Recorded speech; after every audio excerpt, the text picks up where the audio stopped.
British advanced pain clinic, నొప్పి మాయం, surgery దూరం. For appointments 91555563. నమస్కారం, వెల్కమ్ టు ఐ డ్రీమ్. ధర్మ మార్గం విత్ విజిత కార్యక్రమానికి స్వాగతం.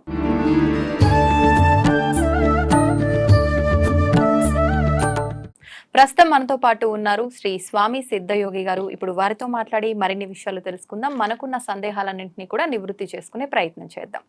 నమస్కారం స్వామీజీ. నమో నమః. నమో నమః. స్వామీజీ, ఒక చిన్న సందేహం.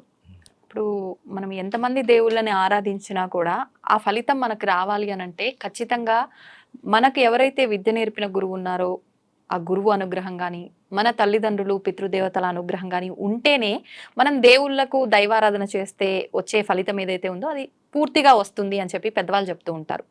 అయితే మరి గురువుకి కూడా ఇంత ప్రత్యేకమైన ఒక గుర్తింపు ఉన్నప్పుడు గురువుని విమర్శించి మాట్లాడడం అనేది కరెక్టే అంటారా?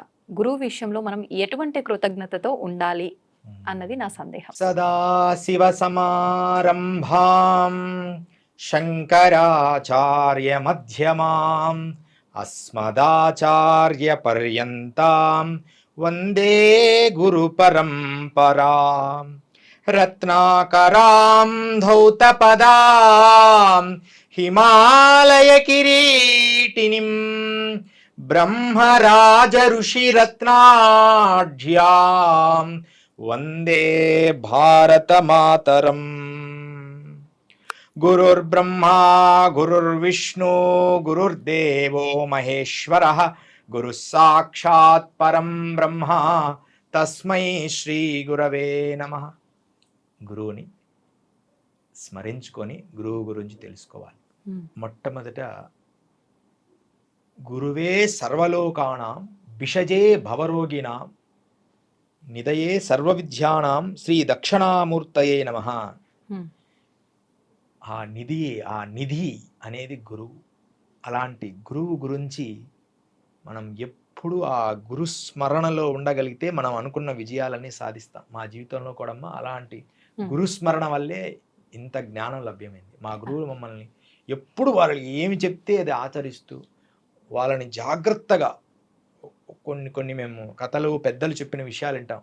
గురువు దగ్గర అబద్ధం ఆడరాదు, గురువుని మనం నిందించరాదు, గురువు దగ్గర ఎంతో జాగ్రత్తగా ఉండాలి, ఎతుల దగ్గర జాగ్రత్తగా ఉండాలి అని మేము ఎంతో వినయంగా గురువుల దగ్గర నేర్చుకున్నాం. కాబట్టి వారితో ఒకవేళ మీరు ఏదన్నా అనుకుంటే మీ మనసులో మౌనంగా ఉండడమే, వారి గురించి మనం ఏం మాట్లాడకూడదు. అలా గురువు దగ్గర మనం జాగ్రత్తగా మెలిగితే మనకు అఖండమైన జ్ఞానం లభిస్తుంది అనమాట. అది గురువు అంటే. అందుకని గురువు చాలా ముఖ్యమైన విధానంలో మనల్ని గురువుని ఆరాధించాలి, పూజించాలి. అయితే మరి ఇంత గొప్పతనం ఉన్నప్పుడు గురువు దగ్గర ఖచ్చితంగా మనం వారి కృతజ్ఞతగా ఉంటేనే మనకు ఆయన ఆశీర్వాదం లభిస్తుంది అన్నప్పుడు గురువుని విమర్శిస్తే మనకి ఏమైనా దోషం కలుగుతుందా? అబ్బో, అది చాలా పెద్ద ప్రశ్న. మీరు అడిగిన ప్రశ్న.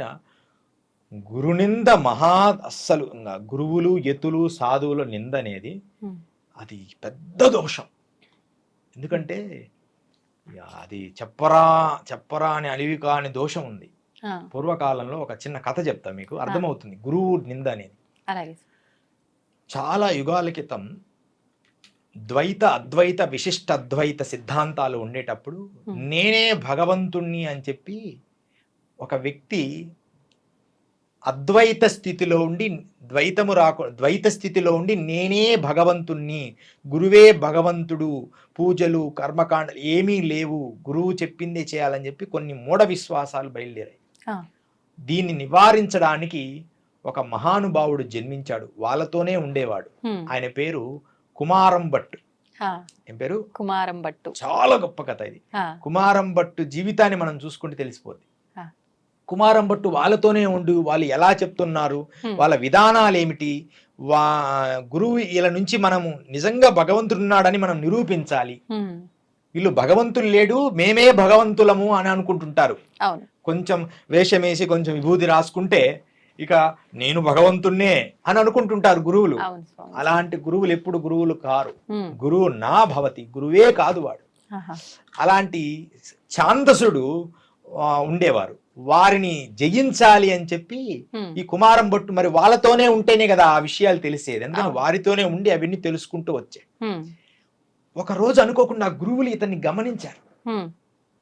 గమనించి వీడు మనల్ని ఇబ్బంది పెడతాడు, రాజుల దగ్గర కూడా చెబుతాడు, వీడు మన రహస్యాలని తెలుసుకుంటాడు, వీడిని చంపేద్దాం అనుకుంటాడు. అతన్ని పట్టుకొని నిద్రపోతున్న వ్యక్తిని కొండ శిఖరం మీద నుంచి తలకిందులుగా విసిరేస్తారు. కుమారం భట్టుని తలకిందులుగా అలా విసిరేస్తుంటే కుమారం భట్టు కిందికి వస్తూ భగవంతుడే నిజమైతే నేను బ్రతుకుతా అన్నాడు. అమ్మో ఎంత పని చేశాడు అంటే ఆయనకు ఆ శక్తి ఉంది, భగవంతుడు నిజము అని తెలుసు. ఆ పైనుంచి కిందికి వచ్చేటప్పుడు అరే మధ్యలో అన్నాడు భగవంతుడే నిజమైతే అన్నాడు. భగవంతుడే నిజము అనలేదు పూర్తిగా, భగవంతుడే నిజమైతే నేను బ్రతుకుతా అన్నాడు. అక్కడ కొంచెం అపనమ్మకం కొంచెమే, ఆ కొంచెం వల్ల ఆయన కన్నుకు చిన్న దెబ్బ తగులుతుంది. ఏది పెద్ద పర్వతం మీద నుంచి పడేస్తే కన్నుకు మాత్రం చిన్న దెబ్బ తగులుతుంది, దేహంలో ఎక్కడ దెబ్బ తగలదు. చిన్న దేవుడు ఉన్నాడు. ఈ విషయం రాజు దగ్గర నిరూపిస్తాడు. ఈ గురువులు సత్యము కాదు, ఈ గురువులు సత్యము కాదు, వీళ్ళు అసత్యము చెబుతున్నారని. వాళ్ళు నిజంగా అసత్యవంతులే అయినా కూడా వాళ్ళ గురించి వీళ్ళు సత్యము కాదు అని వారికి చెప్తాడు. ఎమ్మడే ఆయనకి దోషం వస్తుంది. కర్మ అంటే అసత్యవంతులని కూడా మనము వాళ్ళు అసత్యవంతులు అని గురువు స్థానంలో అనకూడదు. నీకు ఇష్టం లేకపోతే మౌనంగా పక్కకి తప్పుకోవాలి, లేకపోతే మౌనం వహించాలి. ఎతులని మనం విమర్శించరాదు, అది చాలా జాగ్రత్తగా ఉండాలి. అప్పుడు ఏమైందంటే ఆయన చివరి దశలో ఆయన శంకరాచార్యుల వారు ఆయన దగ్గరికి వెళ్తాడు. ఆయన దగ్గర ఈ అద్వైత సిద్ధాంతం గొప్పదని చెప్పడానికి వెళ్తాడు. వెళ్తే శల్యం అంటే అప్పటికే ఆయన ఊక పొట్టుతో ఈ కుమారం భట్టు ఏం చేస్తాడంటే తను చేశాడు కదా, దానివల్ల గురువులందరినీ రాజు సంహరించాడు. గురుద్రోహం అంటే వాళ్ళు సంహరించబడ్డారు ఈయన చెప్పడం వల్ల. మరి వాళ్ళ అబద్ధాలు చెప్తున్నారు, అధర్మం చెప్తున్నారు, అందుకని సంహరింపబడ్డారు. దానికి దోషము కలిగింది కదా, ఆ దోష నివారణ కోసం కుమారం భట్టు చేస్తాడు. ఆ దోష నివారణ కోసం ఊక పొట్టు అంటే వడ్ల పొట్టు ఉంటుంది కదా, సన్న సన్నగా ఊక పొట్టు, మన సొద్దలకి ఉండే పొట్టు, ఆ పొట్టంతా కంఠం వరకు పోసుకొని అగ్ని అంటించుకుంటాడు. ఆయనే అగ్ని అంటించుకుంటాడు. అగ్ని అంటించుకొని అవి కొంచెం కొంచెం కొంచెం కొంచెంగా నైమి అంటే చాలా చిన్న కొనల నుంచి దేహమంతా కాలుస్తుంటుంది. అప్పుడు శంకరాచార్యులు వస్తే, నాయన నీ జ్ఞానం చాలా గొప్పగా ఉంది. రేవా నది ఒడ్డున, రేవా అంటే నర్మదా నదిన మండలమిశ్రుడని నా శిష్యుడు ఉన్నాడు, అతనితో నువ్వు ధర్మవాదన చేసి అద్వైతాన్ని స్థాపించు అన్నాడు. స్వామి ఇదంతా నేను చేసుకున్న కర్మకి అనుభవిస్తున్నా. తనకు తానే ఊక పుట్టుతో కాల్చుకున్నాడు కుమారం భట్టు. భగవంతుడి అంశ, కుమారుడు అంటే సాక్షాత్ కుమారస్వామి అవతారం అని అందరు అంటారు. అలాంటి వ్యక్తి కూడా గురు నింద చేసినందుకు ఊక పుట్టుతో కాల్చుకున్నాడు. నిజంగా అసత్యమైన గురువు అని చెప్పినందుకే అసత్యాన్ని అసత్యం అని చెప్పినందుకే. అసత్యాన్ని అసత్యం అంటే గురువు అనే అతని దగ్గర చేరినప్పుడు తనకు ఏదన్నా చెప్పాలంటే మౌనంగా రహస్యంగా చెప్పుకోవాలి, లేకపోతే అక్కడి నుంచి మౌనంగా ఊరుకోవాలి. ఎందుకంటే గురుస్థానంలో చాలా తెలివిగా చెప్పాలి. ప్రపంచమంతా కూడా ఎవ్వరు ఎలా మాట్లాడాలో అలా మాట్లాడగలిగినప్పుడు మాత్రమే ధర్మం నిలబడుతుంది. అలా అసత్యంగా మాట్లాడకూడదు. ఇప్పుడు నిజంగా ఒక నిజమైన గురువుని ఎంచుకోవాలి అని అంటే ఎలా ఎంచుకోవచ్చు? మన ముందున్న గురువు నిజంగా ఆయన కరెక్టే అని డిసైడ్ చేయాలి, మనకు అర్థం అవ్వాలి అని అంటే, ఇప్పుడు మీరు అన్నారు నిజమైన గురువు కాదు అనిపిస్తే మనకు మనమే తప్పుకోవాలి. అలా తప్పుకోవాలంటే ఫస్ట్ ఆ గురువు నిజమా కాదా అనే అవగాహన మనకు రావాలి. మరి రావాలి అంటే అసలు ఎలా కనిపెట్టాలి? ఆ జ్ఞానం మనకు ఉండాలి. దానికే పంచగురువులని వేదంలో చెప్పబడ్డారు. పంచగురువుల్లో ఒక గురువు అంటే ఏమిటి, ఆ గురువు పరమ గురువు ఎవరు, ఆ గురువు పరిపూర్ణ గురువు ఎవరు, ఆ తర్వాత నిషిద్ధ గురువు అని ఒకడు ఉంటాడు. అట్లా మొత్తం అందరి గురువుల గురించి మనం తెలుసుకోవాలి. దాని ముందు ఒక శిక్షణ పొందాలి, గురువులు ఎలాంటి వారు, వారిని ఎలా మనం చేరాలి అని. అయినా కూడా ఎట్టి పరిస్థితుల్లో నువ్వు అడిగిన ప్రశ్న అయితే గురువు నింద. ఈ నింద గురించి వస్తే ఈ మధ్య కాలంలో మనం ఒకటి జరిగింది. శృంగేరి పీఠాధిపతులని ఒక స్వామీజీ విమర్శించినట్టుగా మాట్లాడారు. మీరు అది తెలుసుకున్నారు కదా. ఇప్పుడు అది అంత అసత్యం. అది అతను ఇప్పుడు సన్యాసి వేషంలో గోవిందానంద స్వామిని గోవిందానంద స్వామి ఆయన అలా అనకూడదు. అంటే మనం వాళ్ళ పేరు అవన్నీ అన్నెసెసరీ. అజ్ఞానం భవతి. ఒక సన్యాసింగా ఉండి ఒక పరమ పీఠాన్ని అలా అనకూడదు, పొరపాటు అనకూడదు కదా. ధర్మమే ప్రమాణంగా ఉండాలి, లేకపోతే మౌనం వహించాలి. గురువు నింద, పెద్దల ఎడల చాలా జాగ్రత్తగా ఉండాలి. వారితో నిజంగా నీకు అంత సాహిత్యము జ్ఞానం ఉన్నప్పుడు వారితో వారి పెద్దల దగ్గర దాన్ని ప్రస్తావించాలి, ఇలా ఉందండి ఇలా ఉందండి అని. కానీ ఆ జ్ఞానం లేకుండా ఏదో అహమేవ గురువు, సర్వం అహమేవ గురువు, నేనే సర్వము గురువు, గురువు అహమేవ గురువు ఇది చింతయతి, ఇది గురువు నా భవతి అని అంటది సంస్కృతం. వాడు నేనే గురువును, నాకు సంస్కృత జ్ఞానం ఉన్నది. సంస్కృత జ్ఞానం ఉంటే గురువు అవుతారా? ఇప్పుడు సాంస్క్రిట్ ప్రొఫెసర్లు ఎంతో మంది ఉన్నారు, సంస్కృతంలో గట్టిగా వాదిస్తుంటాడు అతను. అలా ఉంటే అంత మాత్రమే గురువు అవుతాడా? అంటే అతని గురించి కానీ ఇక్కడ నేను ప్రశ్నించడం లేదు. ఒక జ్ఞానము అనేది ఉన్నంత మాత్రాన గురువు నా భవతి. గురువు యుక్తిక్తే జ్ఞాన విజ్ఞాన ఏవ అనుగ్రహ సంభాషేణ ఇది గురువు. జ్ఞానము విజ్ఞానము కలిసి ఉండి అనుగ్రహ భాషణం చేస్తారు వారు, అంతే. అందరికి తెలిసిన విషయాలే నాయన. తెల్లవారుజామున లేచి స్నానం ఆచరించి హాయిగా జపం చేసుకోండి. వారిచ్చిన అనుగ్రహ సంభాషణ మనం తీసుకోవాలి. ఈ స్వామివారు పాపం మరి ఆయన స్వామి కావని పాపం మధ్య అంటూ ఉన్నారు. బంగారాయ శర్మ గారు అయితే ఆయనే చెప్పేశాడు. బంగారాయ శర్మ గారు మొత్తం ఆయన కడిగేసాడు. ఆయన అంటే మాకు చాలా ఇష్టం. ఆయన అంటే వాళ్ళ పెద్దల ఒక సభ పెట్టి మా గురుతుల్యులందరూ కూడా దాంట్లో పాల్గొన్నారు. ఇంకా అంత పెద్దవాళ్ళే ఆయన గురించి అలా చెప్పారు. ఎందుకంటే ఇప్పుడు శృంగేరి అన్నావు అంటే ఆ టాపిక్ నాకు గుర్తొచ్చి చెప్తున్నా ఈ విషయాలని. ఇది కాదు మన విషయము, కానీ ఎట్టి పరిస్థితుల్లో పెద్దల్ని విమర్శించకూడదు. వారు అసలు శృంగేరి పీఠం అనేది ఎంత గొప్పదో. ఇప్పుడు మనము ఇది ఉంది కదా, మన శంకరాచార్యుల వారు చిన్నతనంలో బంగారు ఉసిరెక్కాయలు బంగారు ఉసిరెక్కాయలు సృష్టించాడు. ఆయన అమ్మవారి శ్లోకం పాడతారు, కనకధార అంటే కనకం గురించి చెప్తారు, బంగారం గురించి. అది ఆమందామంద సందోహం బంధురం సింధురా అంగం హరే పులకభూషణమాస్త్రయంత్రి మృంగాంగణేవ ముఖులా ఫలంతమా అంగీకృతాకిల విభూతి రపంగళీల మాంగళ్యదాస్తు మంగళ దేవత అని ఒక కనకధార అని ఉంటుంది. దాన్ని ఆయన స్మరించినప్పుడు అమ్మవారు బంగారు ఉసిరిగాలి సృష్టిస్తుంది. మరి ఆ స్థలము కాలాంతరాల్లో మర్చిపోయారు. అప్పుడు శృంగేరి పీఠాధిపతులే వారి దివ్య దృష్టితో చూసి వాళ్ళు సచ్చిదానంద నరసింహ తీర్థులు, వారు సచ్చిదానంద నరసింహ తీర్థులు, తర్వాత స్వామి దివ్య దృష్టితో సచ్చిదానంద నరసింహ తీర్థులు వారు దివ్య దృష్టితో చూసి వారు ఆ కనకదార స్థలాన్ని దివ్య దృష్టితో తెలుసుకొని ఎంచుకున్నారు. అసలు శృంగేరి భారతీయ స్వామి వారు అంటే అపారమైన ప్రేమ. వారంటే మాకు చిన్నతనంలో వారి దగ్గరికి వెళ్ళాం.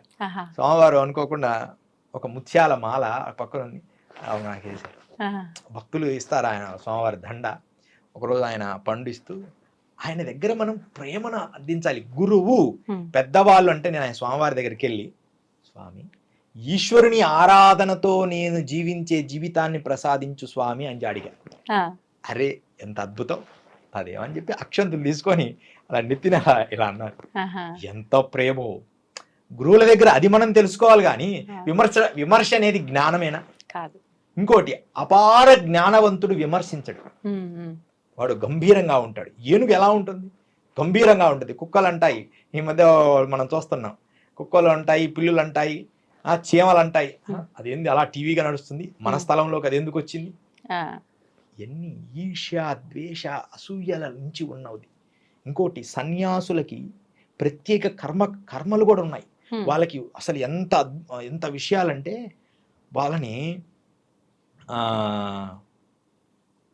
వాళ్ళని శిక్ష వేస్తారు. వాళ్ళకు యమలోకంలో కూడా శిక్షలు ఉండవు. ఎతులని విమర్శించరాదు. విమర్శించేటప్పుడు ఇప్పుడు చాలా మంది పెద్దలు ఉంటారు. ఇప్పుడు ఒక జ్ఞానం ఉంది, పెద్దలను ముందు ముచ్చటించాలి. ఇదండి ఇలా ఉంది, మరి శాస్త్రమే, నువ్వు మాట్లాడు, సలహాలో లేకపోతే ధైర్యంగా వాళ్ళని వాదించు. దాని తర్వాత నువ్వు పెద్దలని విమర్శించాలి. గోవిందానంద స్వామి అలా చేయలేదు. అందుకని అది పెద్ద, ఆయన జీవితంలో ఏదైనా తప్పు చేసి ఉంటే అది ఒకటే. ఇది సభాముఖంగా చెప్తున్నా. ఆయన జీవితంలోనే, ఎందుకంటే ఇప్పటి వరకు ఎవ్వరూ ఆ పీఠాన్ని అసలు ఆ స్థాయి ఎవరికి లేదు. జ్ఞానాన్ని శక్తిగా భారతదేశానికి ఒక శక్తి ఎన్నెముక ఉందంటే శృంగేరి పీఠమే. మనకు మనమే ఇలాంటి జ్ఞానము, పాండిత్యము, భాష ఏదో ఆధారాలు చూపిస్తా ఒక పుస్తకం తెరిచి నేను పుస్తకం నేర్చుకున్నాను, మనకు భజగోవిందం చెప్తారు, డుక్రూంకరునే ఇంకా జ్ఞానం ఎప్పుడు నేర్చుకుంటావే, భజగోవిందం భజగోవిందం గోవింద భజ మూడా, ఒరే మూడుడా, నువ్వు డుక్రుంకరిని ఇంకా వ్యాకరణ ఛందస్సులు పెద్దల దగ్గర ఎలా ప్రవర్తించాలో తెలియదా? గురువు దగ్గర అలా ఉండాలమ్మా. గురువు నరధికం, అసలు గురువుకు మించినది లేదు. గురువు ఇలా కూర్చోమంటే కూర్చోవాలి. ఇలా వాళ్ళు అనుగ్రహం ఎంత గొప్పదో. పాముల నరసయ్య గారు ఒక ఆయన ఒకసారి శృంగేరిపేట అధిపతి స్నానం చేస్తూ నరసయ్య గారికి వాళ్ళు ఎమ్మడే తెలిసిపోద్ది, వారికి మంత్రం ఇచ్చారు. వాళ్ళు కొన్ని వేల మంది పాము కాటేయకుండా ఆ మంత్రం చదివి కాపాడారు. మనకి ఎన్నో ఆధారాలు ఉన్నాయి. బ్రిటిష్ వాళ్ళు ఆశ్చర్యపోయారు, వాళ్ళు ఇచ్చిన మంత్రమే అంత శక్తివంతమైతే ఇంకా వారు ఎంత శక్తివంతులు. నియమ నిష్టలలో కానీ మన దక్షిణాయ పీఠాలలో శృంగేరి అనేది, కంచి పరమాచార్య పీఠాలు అనేవి గొప్ప పీఠాలు. ఈ రెండు పీఠాలు తప్ప మిగతా అన్ని గొప్పవే, కానీ ఈ రెండు అనేది మనకు ఆదర్శవంతమైనవి. వాటిని విమర్శించకూడదు కదా. గోవిందానంద స్వామి పెద్ద తప్పు చేశారు వారి జీవితంలో, ఇది యథార్థం. వారు సభాముఖంగా పెద్దలు దగ్గర వాదించగలిగితే మాట్లాడి తర్వాత నిర్ణయం తీసుకోవాలి. ఎంత తప్పు అది. ఎలాగంటే అలా విధుశేఖర భారతి స్వామి వారిని అన్నారు. అసలు మాకైతే ఎంత బాధ లేచిందో. అసలు మేము కొన్ని రోజుల పాటు అసలు ఏంది నా ఇలా ప్రవర్తిస్తున్నాడు అనిపించింది. ఆయన ఒక సన్యాసి, ఒక సన్యాసి అనేటప్పటికి ఒక జ్ఞానం ఉంటుందమ్మా. ఇలా ప్రవర్తించాలి, త్రికాల సంధ్య చేసుకోవాలి, త్రికాల అభిషేకం చేసుకోవాలి, త్రికాల పూజ చేసుకోవాలి, పెద్దల దగ్గర వినయ విధేయతలతో ఉండాలి, వారి వినయ విధేయతలతో ఉండి వారి ప్రేమను పొందాలి. మేము చిన్నతనంలో యోగుల దగ్గరికి తిరిగేవాడిని అమ్మా. ఎవ్వరి దగ్గర మంత్రం అడిగేవాడిని కాదు. అసలు ఒక మంత్రం ఇవ్వండి అని అడగను. ప్రేమగా వెళ్ళి, గురుదేవా ఆ కాలేంది ఇలా దెబ్బ తగిలింది అలా అని చిన్నగా పట్టుకొని సేవ చేస్తూ, వాళ్ళు ఎవ్వరు తగలిన వాళ్ళ కాళ్ళు కూడా పట్టుకొని సేవ చేస్తూ ఒక్కొక్క యోగాభ్యాసన చేసుకుంటూ వచ్చారు. తర్వాత ద్వారకాపీఠం స్వామి వారు కూడా, ద్వారకాపీఠ స్వామి వారు ఉన్నప్పుడు పెద్ద స్వామి వారు, వారి దగ్గర కూడా నేను నర్మదా తీరంలో కొంతకాలం చిన్నగా వెళ్ళి అట్లా సేవ చేసుకుంటూ వారి పాదాలు పట్టుకొని, అరే ఈ పిల్లవాడు ఎంత మంచివాడరా అని వాళ్ళ అనుగ్రహం మీద మనకు కలగాలి. అంతే తప్ప నాకు సమస్త జ్ఞానం ఉన్నది. జ్ఞానము అంటే పాండిత్యము కాదురా, జ్ఞానం అంటే మనస్సు, భక్తికి నిదర్శనము. మనకు సూరదాస్ ఉన్నాడు. సూరదాస్ దగ్గర థామ్సన్ పెద్ద సంగీత విద్వాంసుడు. ఆయన రాజు దగ్గర అద్భుతమైన గాయకులు అందరినీ తీసుకొచ్చి పాటలు పాడేవారు. కానీ అనుకోకుండా ఒక రోజు రాజు అడవిలో పోతుంటే సూరదాస్ ఎక్కడి నుంచో మామూలుగా పాట పాడుకుంటున్నాడు. అరే ఆయనకు హృదయం ఉప్పొంగింది. ఈయన ఎవరబ్బా, ఆయన సంగీతం రాదు ఏమి రాదు, పిలిపించి ఆయన దగ్గర పాట పాడించుకుంటే ఆయన మనసు కరిగిపోయి ఆయన హాయి అనిపించిందంట. సంగీత శాస్త్రీయంగా పాడిన వాడి దగ్గర అనిపిలే.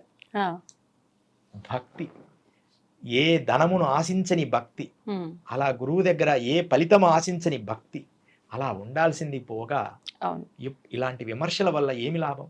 ఎంత దారుణం అంటే అమ్మా, వీళ్ళకి వరుణ దండన అని చెప్పి ఇంద్రదేవుడు ప్రసాదిస్తారు. తలదీసి మనకు చెప్తారు, మన బంగారి శర్మ గారు చెప్పారు.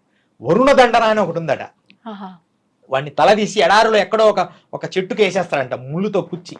ఇలాంటి సన్యాసుల్ని ఆ తలని ఒక కాయలాగా అవుతుందంట. అది కావేరీ ఫలములు అంటారు. ఆ ఫలములంట ఎవడో యజ్ఞయాగాలు చేసినప్పుడు ఆ పండు తీసుకొచ్చి యజ్ఞములు వేస్తే గానీ వాడి పాపం పోదంట. అసలు ఎందుకు అలాంటి తప్పు చేశాడా అనిపిస్తుంది నాకైతే. చెయ్యకూడని తప్పు ఈ గోవిందానంద స్వామి చేశారు. ఇది ఇప్పటికైనా ఆయన కొంత మనస్సు మారతాడు. కొంత సమయం పడుతుంది. వయస్సు అనేది, జ్ఞానం అనేది ఉన్నప్పుడు పొంగి పొర్లుతుంటది. యవ్వనంలో మనిషి ఇంకా తట్టుకోలేడు, అన్ని పొంగి పొర్లుతుంటది. ఏం మాట్లాడుతున్నాను, అజ్ఞానం భవతి. ఇప్పుడు మేము మొట్టమొదటమ్మా ఈ యాత్రలని చేసి ఈ భారతదేశ సమస్త విజయాలు ఎన్నెన్నో మంచు పర్వతాల్లో తిరిగి త్రిశూలం లాగా ఉండేవాడిని. కదిలిస్తే కోపం వచ్చేది నన్ను. అలా ఉండేవాడిని. ఒక గురువు గారు అన్నారు, నాయన సంఘములు అలా ఉండకూడదు, నువ్వు హిమాలయాల్లో ఉండు. మా గురువు గారు ఉన్నారు. అంటే అప్పుడప్పుడు వారు చెప్పిన మాటలు వింటుంటాం. దుర్బల ప్రభాకర శర్మ గారని, నాయన ఇది సంఘము, నీ యోగ విద్యలు ఇక్కడ చెప్పడానికి పనికిరావు, ఇక్కడ నువ్వు ఏది చెప్పాలో అది బోధించాలి. వారితో నువ్వు ఒక ప్రేమగా ఉండు, Hmm. ఉన్న కొద్ది రోజులైనా ప్రేమగా ఉండు, వినయంగా భజించు. అవును. గురువు అంటే జ్ఞానము, Hmm. విజ్ఞానం, రెండు పాదములు కలిస్తే గురువు, జ్ఞానం విజ్ఞానం ఏవ ఇది గురువు. అలాంటి గురువును మనం ఆశ్రయించి గురుతత్వాన్ని తెలుసుకోవాలి తప్ప Hmm. ఎవడు విమర్శిస్తాడో వాడు మూఢుడు. Hmm. ఆయన చేసిన తప్పు ఈ మధ్య కాలంలో అయితే ఇలాంటి ఎప్పుడు జరగలేదు. అవును. ఆ తప్పు అమ్మా. అందుకని Hmm. గురువు నింద ఇదే కాదు, చరిత్రలో మా గురువుల పరిస్థితుల్లో కూడా ఒక అతను Ha. గురు నింద చేశాడు అంతే. గురువు నింద చేయకూడదు. గురో నరధికం. ప్రతి హ్యూమన్ ఏ ఉంటాయి, నువ్వు చెప్పుకోవాలి అవును. ధైర్యంగా, Hmm. మాట్లాడగలగాలి. Hmm. అంతేగాని పాండిత్యము కాదు ఇక్కడ ముఖ్యం, ప్రేమ. ప్రేమ. సురదాసుడు ప్రేమ, కృష్ణుడు కలిపడేవాడు, Hmm. రాధాదేవి ప్రేమ. నువ్వు ప్రేమగా వారిని సేవించి నీ విషయాలు తెలుసుకో అంతే తప్ప విమర్శ చేసిన వాడు, గురునింద చేసిన వాడికి ఇంకా జన్మలు కూడా ఉండవు.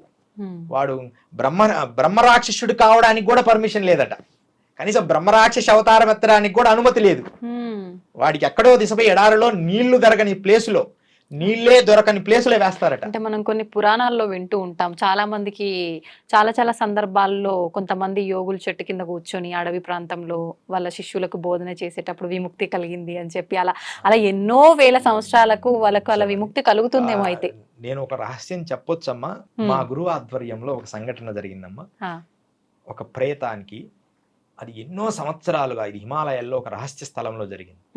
అది మహా మూఢమైన ఒక జ్ఞానము లేని సన్యాసి. వాడు కొన్ని తప్పులు చేశాడు, అంటే ఎవరిని నిందించలేదు కానీ అజ్ఞానమైన తప్పులు చేశాడు సన్యాస వేషంలో ఉండి. వాడి ప్రేతము చైతన్యంలో కలవల. గురువు హోమంలో కూర్చుంటే అది వచ్చింది. ఆశ్చర్యం అది. నేను అది భయపడతారని సభాముఖంగా చెప్ప వచ్చిందని. మేము హిమాలయాల్లో ఉన్నప్పుడు ఒక హోమగుండం వేసుకొని దాని దగ్గర పూజలు చేస్తుంటాం. అంటే ఏదో మంత్రమో లేకపోతే కొద్దిసేపు నిద్ర వచ్చేదాకా హోమగుండం ఎదురు కూర్చొని తర్వాత పడుకుంటాం దాని దగ్గరలో చలికి. వచ్చిందని మనం కూర్చో, ఆ విభూతి నా మీద చల్లండి అంటుంది వచ్చి. మామూలు మనిషిలాగే మాటలు వినిపిస్తాయి.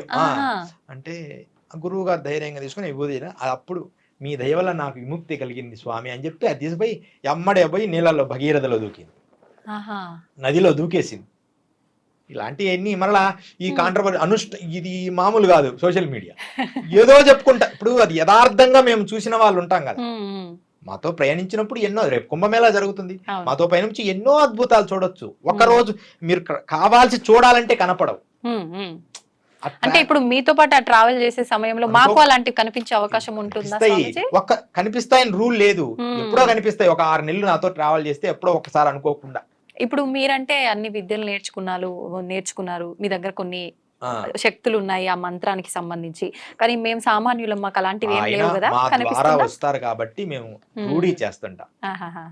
ఒకసారి భద్రాచలంలో ఒక సంఘటన జరిగింది, రూఢీ చేసాము. ఇక ప్రమాణం అందరు చూస్తున్నాగానే ఒక పెద్ద ఋషుల దగ్గర కూడా జరిగినాయి. పాత భవనంలో ఉన్నాం, ఒక ఏదో అన్ని భూత ప్రేతాలు. మేము ఒక రూమ్ లో ఉంటే ప్రతిరోజు గుమ్మడికాయలు పగలగొట్టడం, మేము తెచ్చుకున్నాం పూజకని, పెద్ద పెద్ద శబ్దాలు చేయడం అలా చేసేవి. ఆ ఇల్లు మేము తీసుకున్నందుకు మీరు ఎందుకు తీసుకున్నారు వెళ్ళిపోండి అని. అప్పుడు నేను గట్టిగా అరిచా, మీరందరూ ఆ రూమ్ లో ఉండండి, మేము ఈ రూమ్ లో ఉంటాం, మీరు మా రూమ్ లోకి ఛాయ్ రావద్దు, మీరు మీ రూమ్ లో ఏమన్నా చేసుకోండి, అంతేగాని శబ్దాలు మాత్రం చేయకండి. ఆ రోజు నుంచి శబ్దం లేదు. యథార్థం, నేనొక్కడిని కాదు ప్రమాణం, అక్కడ చుట్టూ ఉన్న శిష్యులు కూడా ప్రమాణమే. అలా వింటాయా మాటలు, మనవి విని ఆచరిస్తాయా? నిజంగా 100లో 1-2 అలా ఉంటాయి. మళ్ళీ ఇదంతా కాంట్రవర్సీగా అవుతుందని నా భావ. ఎందుకంటే ప్రమాణం కంటే అనుకోకుండా జరగాలి కానీ ప్రమాణం చేయలేను కదా. కానీ అది అందరూ ఉన్నారు అక్కడ. ఒక పెద్ద విలేకరు కూడా వచ్చి మాతో పడుకొని చూసాడు, అక్కడ ఉన్న వాళ్ళ లోకల్లో మాతో వచ్చారు. అందుకని ఏది ఏమైనప్పటికీ ఈ విషయం ఎక్కడికో వెళ్తుంది కానీ గురువు, అందుకని గురు నింద అనేది మంచిది కాదు. అది మాత్రం ఇంకా జన్మలు జ్ఞానాన్ని ఇవ్వకుండా అతనికి ఇక పుట్టగతులు ఉండవు, అసలు పుట్టడానికి కూడా అనుమతి ఉండదు. అందుకని గురుద్రోహం మంచిది కాదు తల్లి. ఈ ఒక్కటి మనం గురువుని బ్రహ్మముగా, గురువుని యోగిగా, బ్రహ్మముగా, శివుడిగా. అందుకని గురు బ్రహ్మ నేర్పుతారు మనకు స్కూళ్ళల్లో కూడా. మొట్టమొదట అందరికీ ఈ శ్లోకం వచ్చు, బ్రహ్మ విష్ణు మహేశ్వరుడు, తల్లి తండ్రి గురువు దైవం అన్నారు, గురువు తర్వాతే దైవం. అందుకని పెద్దలు జ్ఞానులు అనుకొని మేము అనుకునే వాళ్ళందరూ కూడా నేను ఒకటే చెప్తున్నా, మీ నిజమైన జ్ఞానులైతే గురువుని మాత్రం ఆయన అనద్దు. మీకు మౌనంగా ఉండండి అంటే పక్కకి వెళ్ళండి అనే ఎవరు ధర్మం చెప్పాలో వాళ్ళు ఎలాగో చెప్తుంటారు. మీకు అవసరం లేదు. మీరు ఏ స్థాయిలో ఉన్నారు, ఇప్పుడు ఏ స్థాయికి వచ్చారు, ఇది తప్పు. గురునింద పెద్ద ద్రోహము, పెద్ద చెడు. అది దాన్ని ఎవ్వరూ దాన్ని మరలించలేరు. అందుకనమ్మా గురువే దైవం. అందుకని ఆ శృంగేరి భారతీదేవి స్వామి, విధిశేఖర భారతి స్వామి వారు, వాళ్ళని మనం ఎప్పుడు భగవంతుడి అపరశంకరులుగా, ఆ పీఠంలో అపరశంకరులు వారు నడిచే భగవంతునిగా మనం ఆరాధించాలి. అమ్మా జయ గురుదత్త. గురువు అంటే అది. ధన్యవాదాలు గురువు. శుభమస్తు.